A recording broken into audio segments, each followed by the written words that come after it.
My wife keeps throwing divorce in my face over everything I do. I just said okay and left. Hey everyone, before we dive in, I have a quick favor to ask. If you enjoy content like this, please hit the subscribe button. It's free, supports the channel, and ensures you never miss out on amazing videos. Alright, let's get started. I am currently staying with my sister. My wife and I have been together for 5 years, married for 4. We had known each other for years prior. We have one kid together who is 4. I am the primary breadwinner in the house, as she is a stay-at-home mom. It was her choice not to go back to work. For the last year and a half, we have been having arguments about 1 to 2 times a month. To be clear, I do help out with our daughter. I clean, cook, and am involved with both of them. The first time she said she wanted a divorce was when we got into an argument. My sister called and asked if she could stay with us for a bit, as she was having relationship problems. Ironic. I said she could. My wife was not happy about that. I pointed out that her friend stayed with us a couple of months prior for 5 weeks and didn't do anything around the house. Plus, she was just there. No discussion, no nothing. She was a stranger to me and my daughter. My sister is lovely and has a great relationship with our daughter, and I thought my wife was as well. She ended up staying with us for a week, helping out around the house, cooking, cleaning, and watching our daughter when needed. I thought we both forgave each other and moved on. The fights are usually over something small. 90% are not started by me. I have suggested therapy and counseling, but she always said we never needed it. Well, I had it last night. She picked a fight saying I was spending too much time at work and that she feels abandoned and that I'm not a good father. Ended her rant with, I want a divorce. I stood up and told her that the only reason I work so much is because she can't stop spending. Edit. At the time of the argument, I used my money. Typing it out, it came out as my money on accident. We agreed to split the money into bills, future savings, future daughter, and fun money. Money on things we don't need or use. She refused to get a job or go to school. To help her out, I provide for the family, for my daughter. I'm always at her important dates, functions, doctor's appointments, anything she needs. She refused to get help through therapy or counseling. I don't want this anymore. I'll have my lawyer send her the papers when she writes it up. I got my daughter's things and left with her to my sister's. It has been 2 days, and she keeps calling and texting saying she is sorry, she didn't mean it, she wants to go to counseling and therapy, she needs me, she misses me, etc. I don't know what to do. I love her. She is a good mother, but I can't do this anymore. Internet strangers, please help. Yes, I have a lawyer for my family and work. I have known her since I was a teen. Update. Hello all. Unfortunately, this is not a sunshine and rainbows update. I posted a few months back about how my wife kept throwing divorce in my face on a regular basis. That was until I said, okay, got my daughter and left. I needed to vent, so I posted here, check profile for original. To clarify some questions I have gotten, I'll refer to one of my comments on my August post. I want to point out some things that it seems were missed or looked over. I would do everything again if I had to, including taking my daughter. I have pushed my wife to go out, find a job, get a hobby, meet new friends, do something, anything. Asked about seeing someone for help. She would not listen or consider anything I have presented. She kept saying no, or she was not the problem. My daughter is my priority. I don't fight with my wife in front of her or around her. I grew up in a bad household. I have been in the position where my dad got angry at my mom left, and my dad took it out on me. I don't ever want that for her. I don't know what my wife was going to do that night. You can't force someone to get help. They have to want it, actually want it. If you force someone, they will go through the motions just to make it look like they changed. I'm not blameless in this, but I can't raise my daughter with her thinking this is okay behavior, or this is how relationships are supposed to be like. I decided when I was young that I would never be like my dad. Okay? So after I made my post, I had a bunch to think about. I decided that I had to make sure she knew how serious I was. We sat down and I flat out told her that I couldn't do this anymore. The fighting and threatening of divorce has to stop. She agreed and said she would not say it. I told her that the next time it was thrown out, it would be the last time. We agreed to go to couples therapy. It was eye-opening. Things were said, feelings were brought up, and outside professional views helped us understand the other better. After a few sessions, I thought we were doing better. She started to apply herself more. She looked and obtained a job, made some friends, and got a hobby. That was until an argument started because we had plans in regards to our daughter that she overlooked and couldn't cancel the other plans she had made with some new coworkers. At what I considered the end of the argument, she said under her breath, "I knew marrying you was a mistake." I looked at her, and the thing I remember most is how I did not recognize the woman that was standing there. She looked different to my eyes. I didn't know who the woman in front of me was.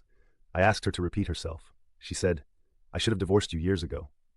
I walked away and took my daughter to the plans alone, just us two. I ended up filing for legal separation. Under the terms we both signed, it was something along the lines of, while separated, we are still legally married and will not get involved with anyone during this time period. Finances will be separated, but bills will stay as currently split. I would still pay for insurance through work.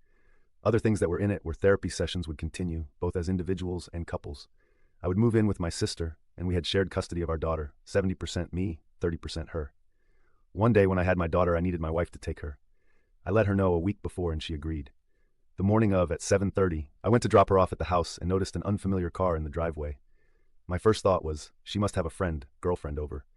I go ring the doorbell out of respect, but still, odd ringing your own doorbell, and wait with my daughter. When a shirtless man, about 20, opens the door and asks who I am and what I want, I asked for my wife. He calls her, and she comes around the corner in a robe, and her face goes from curious to shocked to horrified to sad. Needless to say, in 3 months' time when the legal separation ends, I'm filing for a decree of dissolution of marriage. My daughter is safe. She doesn't understand what's going on other than daddy and mommy are not happy with each other. As stated above, she is my priority.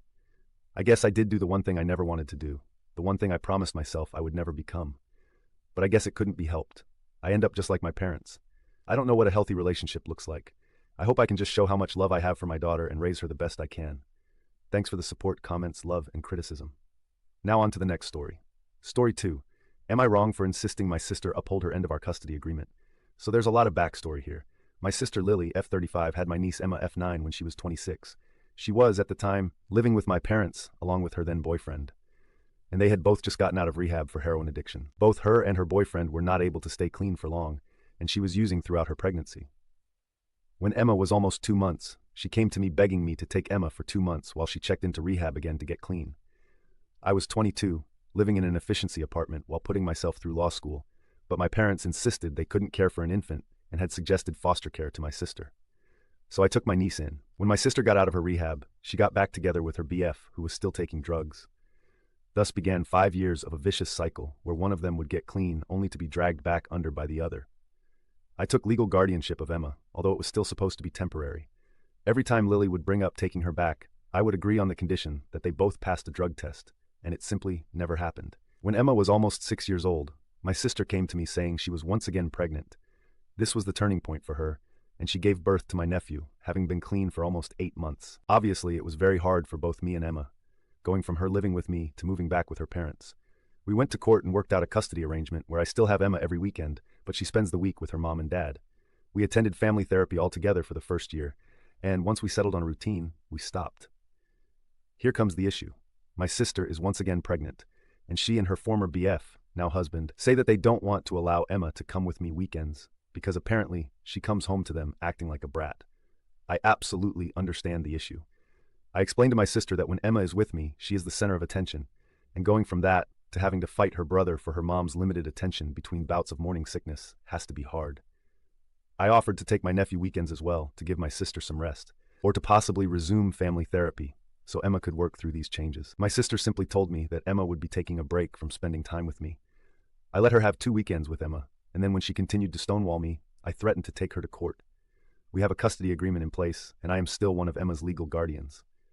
She said I'm throwing the past in her face and won't let her be a real mother to Emma. I'm conflicted. I raised Emma for almost 6 years, and I treasure every moment I spend with her, but am I getting in the way? Emma calls me every evening and asks what we are doing over the weekend and why I don't have time for her. So I think additionally my sister is spinning it as me not wanting her to come. I just want what's best for Emma. Reddit, aita. Edit, to clear up some misunderstandings. Emma is now 9. My sister has been clean for over 3 years. We transitioned Emma very slowly. She was with her parents every other weekend for a year. Then we had a 50-50 split, and now I have weekends. For those saying I'm making it difficult for them to spend family time on weekends, I've always been flexible. If they told me they had weekend plans, I would absolutely let them take Emma. This is not about them wanting to do stuff with Emma. This is about them not wanting me to do stuff with Emma. They sent her brother to my parents' house Saturday and Sunday so that they can unwind, and the past 2 weekends they sent Emma to her grandparents as well. So I don't see how it's that different if I take her. My sister is a stay-at-home mom. She does not work, so she has plenty of time with Emma. She is almost 300 pounds and rarely leaves the house, which always looks like a tornado hit. My parents purchased my sister a house when Emma was 3 in hopes that would help with her being able to regain custody. So with my brother-in-law working an IT job, they are able to make ends meet. I drive Emma to karate, swimming, and Girl Scouts every week, and I'm in constant contact with her to make sure she is doing well. My brother-in-law has relapsed twice in the past 3 years, but he was kicked out of the house both times, so Emma wasn't forced to witness anything. For those saying that they are using Emma as a babysitter, I really don't think so. My sister rarely leaves the house, and I make sure Emma has lots of activities because I think it's important that she is out of the house and active. Also, apparently, they recently let her watch her 3-year-old brother for 2 hours, and she was so excited that they paid her $20. Edit. So the comments about what might be happening at home with Emma really scared me. I reached out to the therapist Emma used to see and made an appointment for Friday after school. The way we always do appointments is she gets to talk to her therapist alone first, and then I come in and we talk together. I'm going to make sure she knows I will always have time for her and will always want her. I'm also going to ask whether she's happy living with her parents or whether she would prefer we spend less time there. Wish me luck, and thank you all for your feedback. Relevant comments on the transition. Slow things happened. I would never let them sever our bond. We were very slow to transition her. They had her every other weekend for almost a year before we switched her primary residence. I know that I could easily get custody back. I'm a lawyer, and I not only know every loophole in the law, I know the people in the system, which is why I don't doubt I could regain custody if I thought that she wasn't safe. I just don't know if that's the right move. Emma makes it clear that she considers me a mom, but my sister harbors so much guilt for not being there and is trying so hard to be the best mother possible. It's hard to see the forest through the trees. We transitioned slowly. They had weekends for the first year, then we had a 50-50 split for almost a year, and now I've had weekends for almost a year. On Emma's behavior, she was doing really well until my sister got pregnant again. She loved having a little brother, and she had started calling my sister Mom for the first time. I'm paying for her to attend the private school she attended preschool and kindergarten in, and she was really doing well with a stable social group and teachers. Apparently, she started coming back from her weekends with me, and she wouldn't listen to her parents for the first 2 to 3 days of the week. By the time my sister felt Emma was following house rules, it was time for my weekend, and the cycle just kept repeating. And yes, my sister has openly admitted that she is jealous of me, not only of my bond with Emma, but also of the fact that I can financially afford to provide Emma with a lot that she can't. She says I spoil her, and I'll openly admit I do. She's my girl, and I want to give her the world.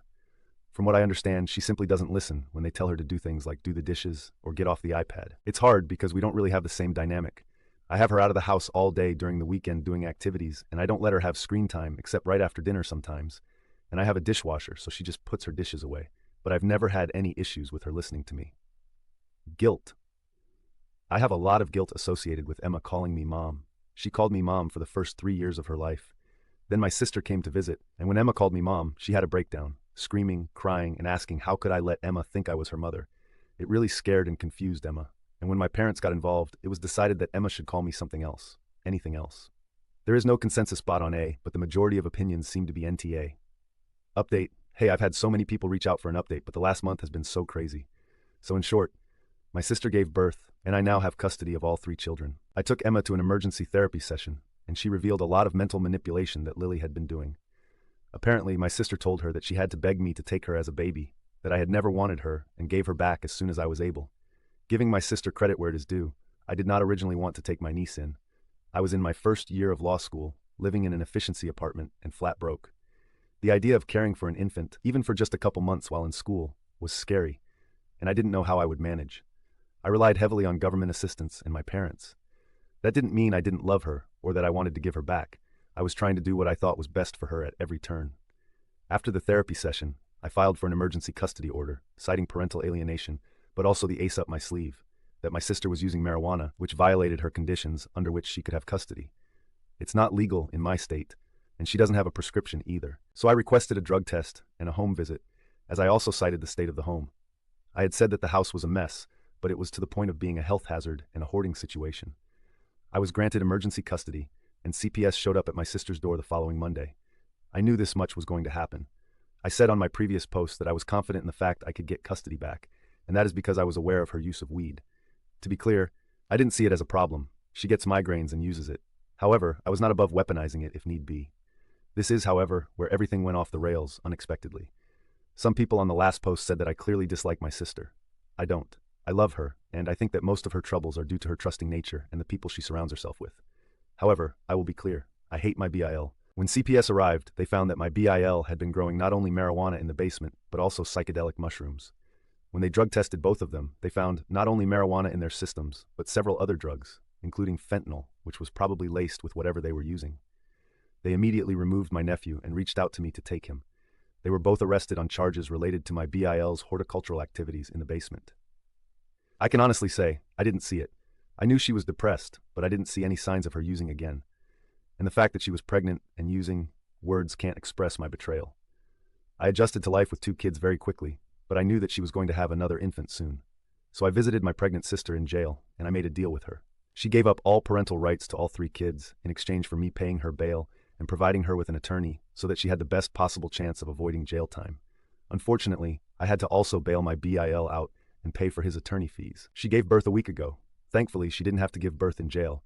And thankfully, my second nephew seems to be healthy, despite her drug and alcohol use.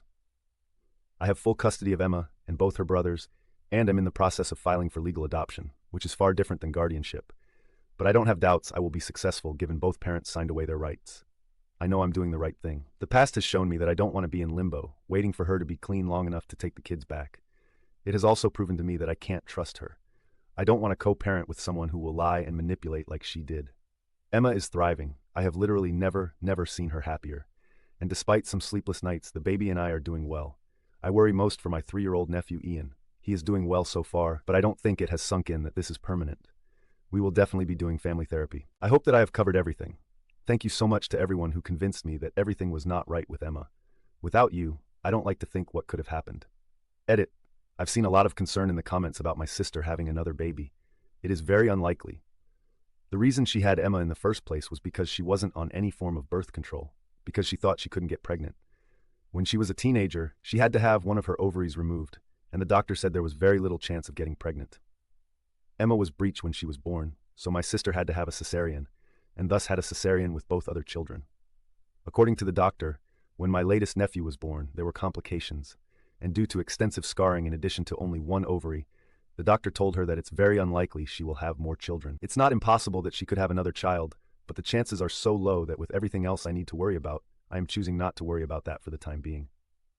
Relevant comment/info. SLC Curiosity on Law School. I finished law school almost 7 years ago. I worked as an ADAA fresh out of law school, and now I work as a criminal defense attorney, occasionally working some family law cases. I'm taking a business certification in international law right now, as I was raised in Europe, now live in the States, and I was interested in possibly switching to being an attorney for an international company with the possibility of travel. Now I will have to take the kids into account with any job changes. I spent my childhood always traveling, and although I love the different cultures I was introduced to, I never had a chance to put down roots. Have your parents chimed in on this? My parents and I are taking a break from each other. When I filed for emergency custody, my parents were livid, and we both said some things. I understand their position. It really seemed like my sister's family had pulled it all together, and my parents thought I was trying to ruin that. I think that things changed when everything shook out. This is the first time they have refused to bail my sister out, but they haven't reached out, and I would rather give it some time. I'm sleep deprived and overwhelmed right now, and I don't want to say anything more. I might regret.